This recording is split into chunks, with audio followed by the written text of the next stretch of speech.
Hello, good morning. അപ്പോൾ ഇന്ന് നമുക്ക് ഓണം എത്തുന്നതിന് മുമ്പ് ഒരു ഇഞ്ചിക്കറി വെക്കാം. ആദ്യം ഗ്യാസ് കത്തിച്ച് അതിനകത്തേക്ക് പാനൊക്കെ എടുത്ത് വെച്ച് അത് പാൻ ചൂടായതിന് ശേഷം വെളിച്ചെണ്ണ ഒഴിച്ചാൽ മതി. അപ്പോൾ നമ്മൾ ഇന്ന് ഇഞ്ചിക്കറിക്ക് തേങ്ങയും വെളുത്തുള്ളിയും ചുമന്നുള്ളിയും പിന്നെ നമ്മുടെ മെയിനായിട്ട് ഇഞ്ചി എടുത്ത് വെച്ചിട്ടുണ്ട്. ചുമന്നുള്ളി ഇടുന്നുണ്ട് നമ്മൾ. അന്നേരം നമ്മുടെ പാൻ ചൂടായി എണ്ണ ഒഴിച്ച് എണ്ണ നല്ല ചൂടായതിന് ശേഷം മാത്രമാണ് ഞാൻ ഇഞ്ചിയൊക്കെ ഫ്രൈ ചെയ്ത് എടുക്കുന്നുള്ളൂ. അപ്പോൾ വേണ്ട, നമ്മുടെ എണ്ണ നല്ല ചൂടായി.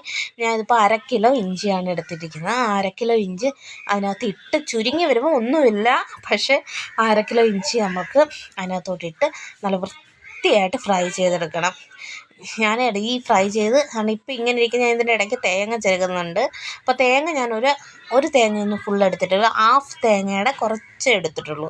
അങ്ങനെ നമ്മുടെ ഇഞ്ചി ഏകദേശം ഫ്രൈ ആയി വന്ന് ഇനി ഇച്ചിരിയും കൂടെ ഒന്ന് ബ്രൗൺ കളറാവണം. അങ്ങനെ നമ്മൾ ഇഞ്ചി നല്ല പാകത്തിന് ഈ പാനിനകത്ത് എടുക്കുക. നമുക്ക് ഓയിൽ ലാഭമുണ്ട്, അത് ഞാൻ കാണിച്ചു തരാം. ഞാൻ ഇഞ്ചി വറക്കാനെടുത്ത എണ്ണയുടെ അധികം വന്ന് ഇത്ര എണ്ണ. ആ ഇഞ്ചി മാറ്റി വെച്ചിട്ട് അതേ എണ്ണ, അഡീഷണൽ എണ്ണ ഒഴിച്ചിട്ടില്ല, അതേ എണ്ണയിലിട്ട് ഇച്ചിരി ചുമന്നുള്ളി ഇട്ട് ആ ചുമന്നുള്ളി നല്ല വൃത്തിയായിട്ട് വഴണ്ടല്ല, ലേശം ഒന്ന് ഫ്രൈ ആയി വരണം. ആ ഫ്രൈ ആയി വരുന്നിടം വരെ നമ്മൾ നല്ല വൃത്തിയായിട്ടൊന്ന് ഇളക്കണം. ഇളക്കി കഴിഞ്ഞ് നേരെ അങ്ങ് മാറ്റിയിട്ട് പിന്നെ തേങ്ങയാണ്. തേങ്ങ ഇപ്പോൾ ഈ ചെറിയ പാത്രത്തിലായതുകൊണ്ട് ഇങ്ങനെ തോന്നും. കുറച്ച് തേങ്ങ എന്ന് വെച്ചാൽ ഇത് വേറൊരു ആവശ്യത്തിന് വേണ്ടി ഉണ്ടാക്കുന്നത്, അത് ഞാൻ അവസാനം പറയാം. അതുകൊണ്ട് മാത്രമേ ഞാൻ ഈ തേങ്ങ ചേർക്കുന്നത്. അല്ലേ നമ്മൾ ചുമന്നുള്ളിയും ഇഞ്ചിയും മാത്രം ഉപയോഗിച്ച് നമ്മൾ ഇഞ്ചിക്കറി വെക്കുന്നത്. അതുകൊണ്ട് അതിൻ്റെ ഇടയിൽ കൂടെ ഒരാൾ വന്ന് മുറ്റത്ത് നിന്ന് കാണിക്കുന്നു വെളുത്തുള്ളി. ഞാൻ അത് പൊന്നൂസ് അറിയാതെ വീഡിയോ പിടിച്ച് ആ സമയത്ത് ഞാൻ ഒരു പുളിയെടുത്ത്, ഒരു വലിയ നെല്ലിക്ക വലുപ്പത്തിൽ വെച്ച് പുളിയെടുത്ത് ചൂടുവെള്ളം ഒഴിച്ച് വെക്കുന്നുണ്ട്. എന്നിട്ട് വെച്ച് ഇതെല്ലാം അരച്ച് അവസാനമല്ലേ നമ്മൾ പുളിവെള്ളം ഒഴിക്കും. പിന്നെ തേങ്ങ വഴണ്ട് വന്നതിനകത്തോട്ട് ഞാൻ ഇച്ചിരി കുരുമുളകും പിന്നെ കുറച്ച് വെളുത്തുള്ളിയും കൂടിയിട്ട് നല്ല വൃത്തിയായിട്ട് ഫ്രൈ ചെയ്തെടുക്കുന്നുണ്ട്.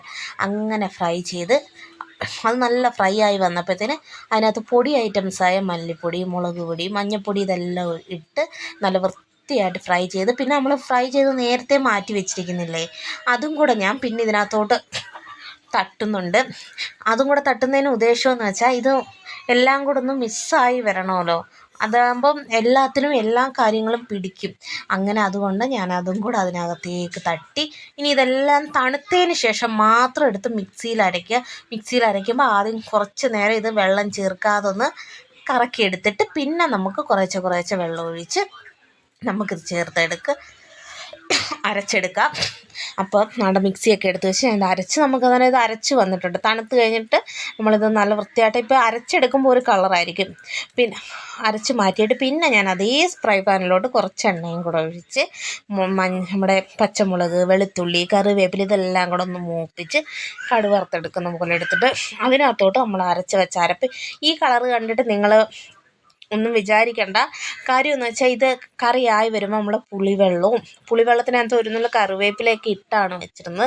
അതും ഒഴിച്ച് പിന്നെ നമ്മൾ ഞാൻ ശർക്കര ഇടുന്ന വീഡിയോ പിടിക്കാൻ മറന്നുപോയി, അതും ഇടുന്നുണ്ട്, ശർക്കരയും ചേർക്കുന്നുണ്ട്. അങ്ങനെ പാകത്തിന് ഉപ്പൊക്കെ ഇട്ട് ശർക്കരയൊക്കെ ഇട്ട് ഞാൻ വെച്ചിരുന്ന പാത്രം വേറെയാണ്, അന്നേരം ഇതെല്ലാം ഇവിടെ എല്ലാം തീർച്ചയാണ് ഈ പാത്രത്തിലാണ് വെച്ചിരുന്നത്. പിന്നെ ഈ പാത്രത്തിലോട്ട് മാറ്റിയതാണ്. അങ്ങനെ ശർക്കരയൊക്കെ ഇട്ടപ്പോൾ നമ്മുടെ കറിയുടെ കളറൊക്കെ മാറി. അമ്മ ഇത്രയേ ഉള്ളൂ, ബായ്. അപ്പോൾ തണുത്തതിന് ശേഷം ഒഴിച്ച് വെക്കാം.